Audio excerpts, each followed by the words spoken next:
Hey guys, it is time to finish this book. We have just over 60 pages left, so it's going to be a long one. Starting with A Whiny Tundra, chapter 24, and hopefully we're about to run into Katerina. She pretty much runs into Katerina right away, so there wasn't any extra searching, but the twist there was Katerina does not remember any of her life with Aegis or having the baby. She's just completely focused on her younger sister. So when Meg's trying to convince her to leave, she's rejecting the offer from Hera. And then they leave Meg after ripping up one of the orchids before she can get help. And Pain and Panic have captured her and are taking her to Hades. On to chapter 25. It read really quickly. It was still about 10 pages or so. So Hades has Meg, and he's pretty much ready to throw her in the fire and just get rid of her. But Persephone bursts in and stops him initially because she recognizes Meg from the whole hydrangea scene earlier. You know, they're worried about getting separated because Meg could tell the gods on Olympus where she is, and they would take her away from Hades. Meg offers a deal, willing to use the last orchid leaf she has to summon a god there to appeal for them. Kind of feels like we're just going to win Hades and Persephone over, and then the real challenge is going to be figuring out why Katerina lost her memories, because Hades said he didn't do it, calling it a divine mistake. So maybe it was something with the fates or one of the other gods or goddesses, but Katerina is still a mystery. Persephone and Hades are playing ball, and Meg has used the orchid to summon Hera. So I think we're going to get a lot of answers. I find it a little hard to believe that after Meg's persistent failures with words and is basically exposing her whole plan to Hades, that when Hera arrives, she's suddenly very, very well-spoken. Like, oh, well, they're in love. I've seen them together, and they actually seem to suit one another. Compared to the scene that she was just in where she's flip-flopping over her words, it's not quite believable. But sure, let's see if Hera thinks it's believable. With very little argument, Hera accepts the proposal of having Persephone stay half the year in the underworld and half the year on Earth. Whether that was part of her initial plot all along, possibly. As far as the deal between Meg and Hades, he will look the other way as far as her taking Katerina out of the underworld until her time is up, which she has like less than a day. And Persephone is the one to snap her fingers and gives Meg feet like lightning fire power to shoot her up the stairs. It's kind of weird and came out of nowhere, but essentially leaving Persephone and Hades behind. And I would be surprised if they show up again in the story for any significant reason other than to be like, thank you. So we have to go back and try to convince Katerina. Looking for people's thoughts on this. You're in a character's POV. You hear every feeling and thought that they have, but when they decide to whisper something, you don't know and you're left in the dark.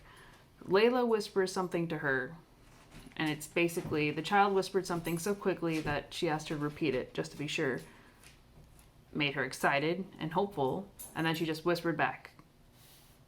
And then Layla leaves.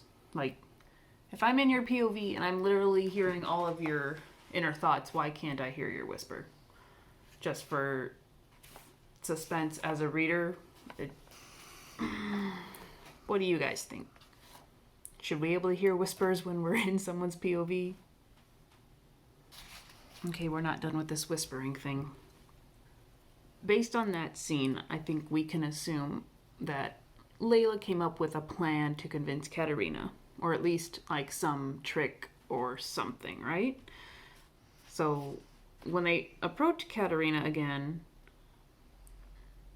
Katerina immediately is just shooting them down. Anything they say, she won't let them talk. And when it comes into Layla's part and you're like, okay, here's that curveball that's gonna convince Katerina, the only thing she says is her name. And as she frowns and pulls out of the hug, and she looks back at Meg about to cry. And then they walk off together. Well, they don't they start to walk off, and as Meg pretty much gives up all hope, and she finds the rattle she took from Katerina's baby and gives it to her and starts playing her flute, and it's the rattle that brings Katerina's memories back. So that whole whispering secret thingy didn't really come to fruition as hoped. So it's like, as far as the story's going, I think it's going well, but there's a lot of elements in here that are half empty, to say the least, or just feel like they're trying too hard, in my opinion. But knowing the whole story, what do you guys think? Because we're going on to chapter 28, so we are going to power through this, finish the book. We are hurrying to catch up with... Are we hurrying to catch up with her? Actually, no. We don't even have to hurry to catch up with Persephone on her boat, because Meg prayed to Persephone to wait for them, and as soon as they took hands together, as soon as she grabbed Katerina's hand, they disappeared and materialized at the boat. We're almost at the end of the book, but I had to bring up another irksome choice of phrasing. Sometimes you'll notice authors become fond of a word and then use it quite frequently in close proximity, or that's just it's like an odd enough word where you recognize it throughout the book. In this case, we just have back-to-back dialogue, and phrasing, I can't recall being used the whole story thus far, where Hades is trying to stop them from leaving once they get on the boat, and Meg's trying to convince Persephone to convince him to let them go, and she's like, but if your time is up, the quest is over, no? Like the question mark. Part of Meg's reply is, if Hera hasn't stopped this boat from leaving with us on it, she must be looking favorably on us, no? And I'm like, why would you mimic that choice of phrase? What does Tundra see when you haven't done it the whole book? And it doesn't fit the way the character should speak, and it just bugs me. I have a right to say these things, no? Yeah, that's annoying. Definitely expected more tension in this scene of them leaving. Hades allows them to go as long as Hera is not stopping them in the boat, but on the condition that if any of them look back, they can't leave. So similar to the Orpheus myth, where if he looks back, he loses his wife, I think. His wife is who he went to save. So at first they're worried about Katerina because of Layla. So they're all like, oh, don't cry, don't look back, like, think about your baby. And then I pretty much figured out, like, oh, he's going to bring out Meg's mom, because now she's been emotionally reconnecting and remembering her. It all happens really quick, like within a page, that her mom is calling out for her. She's calling back being like, don't tempt me to look for you. If you do, I know I couldn't stop myself, etc. And then the mom's like, I understand, you can't come back. You're a tough girl, you tie your own sandals and everything, that whole spiel. So it was over pretty quickly. The tension was like, here's nothing. It was at least too short to really emphasize the emotion going on in that scene, in my opinion. It could have been built up more. Oh, we are just a few pages from the end, and we are getting the layers of, now you know what true love really means. That was what the quest was all about. And every time she's like, well, I failed my quest because I didn't complete it within 10 days. And they're all like, well, you're here. And I'm just like, yes, we're all saying the same thing. Just, we got it. Love story, good stuff. Hey, you can't go there. Tundra. And puppies. Tundra, where's that? Where's the girl? Is that a girl? Oh, I'm so bad at this. There she is. There she is. And with the camera. Is that you? Hi, sweetie. Oh, I'm gonna put my bookmark in there. so I can pet you. We are done with the Go the Distance read along. You guys should have just seen that last part there. And I was about to like record the ending when my storage got full. So we're just doing this a couple days later with like 3 different light sources. It's not the best, but you can see a different side of the office today. So enjoy that. All right, that's a little better, I think. Just kind of brought you guys in closer. Not to repeat myself, but we have finished reading Go the Distance by Jen Kalanita. I've already explained all of my thoughts on the way, but I'm gonna just do an overall impression. I did enjoy the story because unlike Conceal Don't Feel especially, it wasn't within the story we knew, so everything that happened was new and I did not expect, or I wasn't saying like, oh, this is exactly how it's gonna end, though I definitely did assume that Meg was gonna succeed, your general sort of happy ending. This one had a little bit more of a happy ending than I wanted.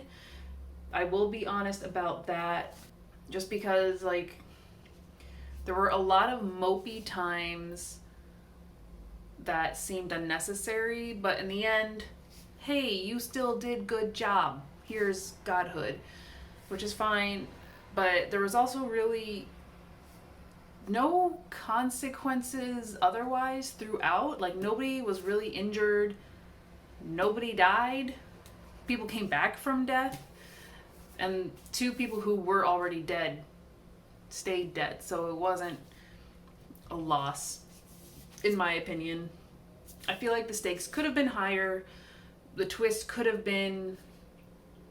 I guess was fine with what if Meg had to become a Greek god, but I feel like the twists within the twist, the quest itself could have been a bit more interesting. It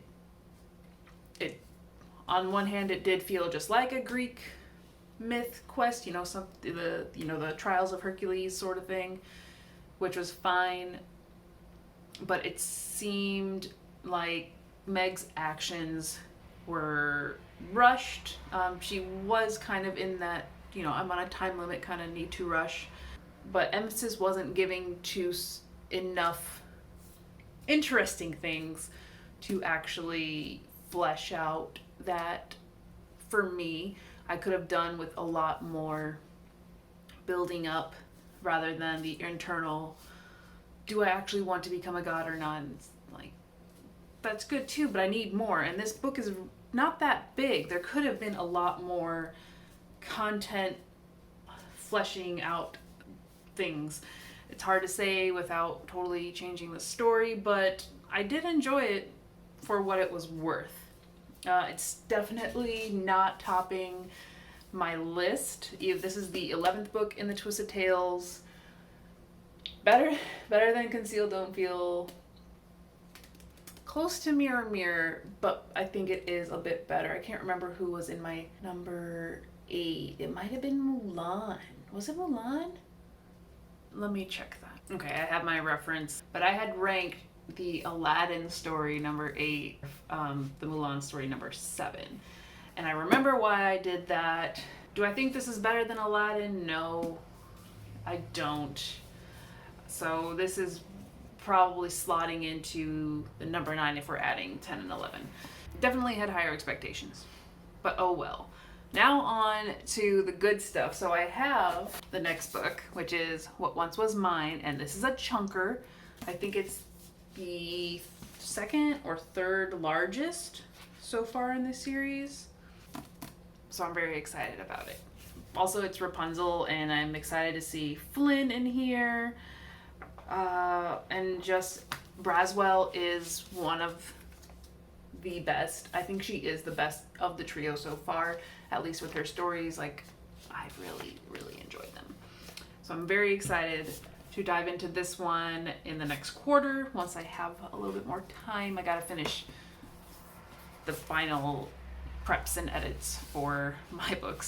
So there's that. And I did do some digging to try to figure out which ones were coming up next. So Initially, I was thinking they could do Princess and the Frog, Brave, maybe Pocahontas, maybe Vanellope from Wreck-It Ralph if they're staying with humanoid main female leads. I was right about Princess and the Frog. That is the next one slated for 2022.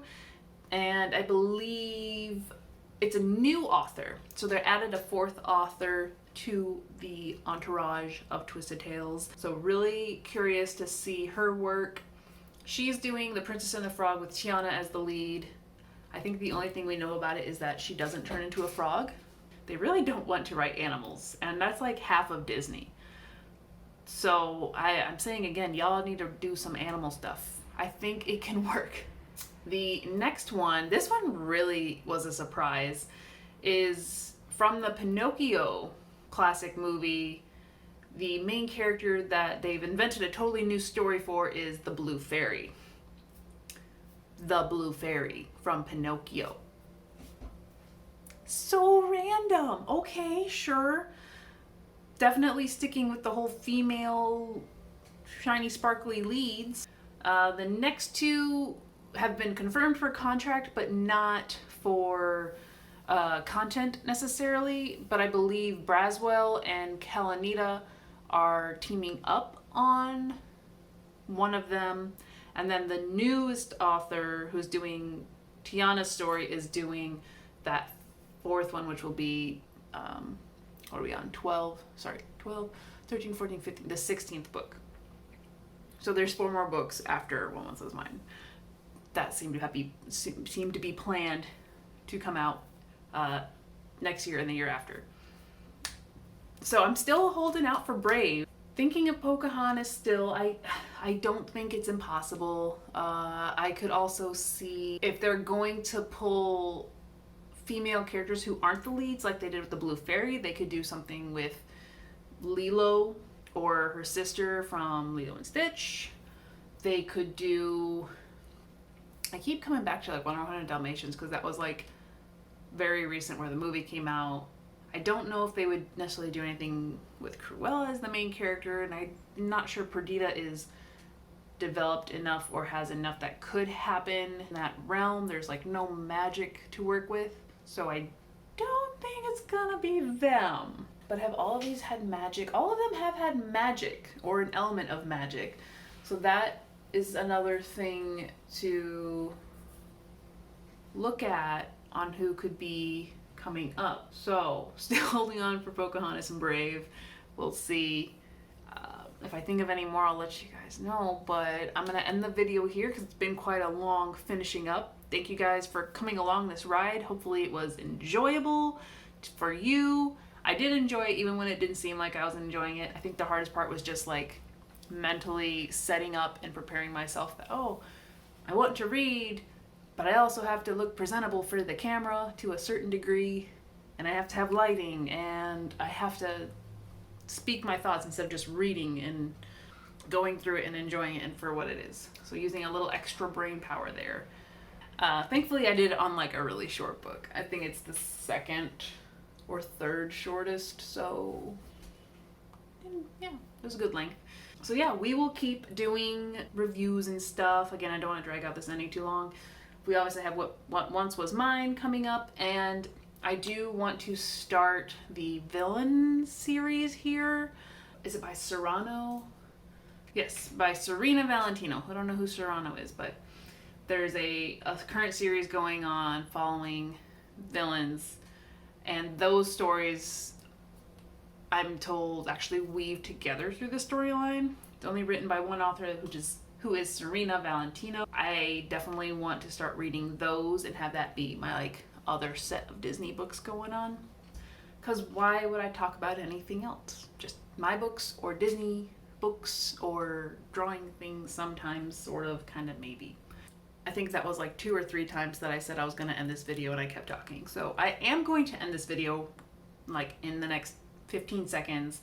Hope you guys have a great one. If you have any questions, let me know in the comments below. And if you have an independent book that you would like to recommend for me to review, whether it was written by you or a friend, or you just want to know more about it and I can get my hands on it somehow, let me know. Let me know. Okay, I went over the 15 seconds, dang it. But yeah, Let me know if there's a self-published indie book that you would like me to read and review, or if you have any comments about the Twisted Tales and the read-along. Just let me know in the comments below or send me a message on Instagram, and I'll see you guys next time. Bye.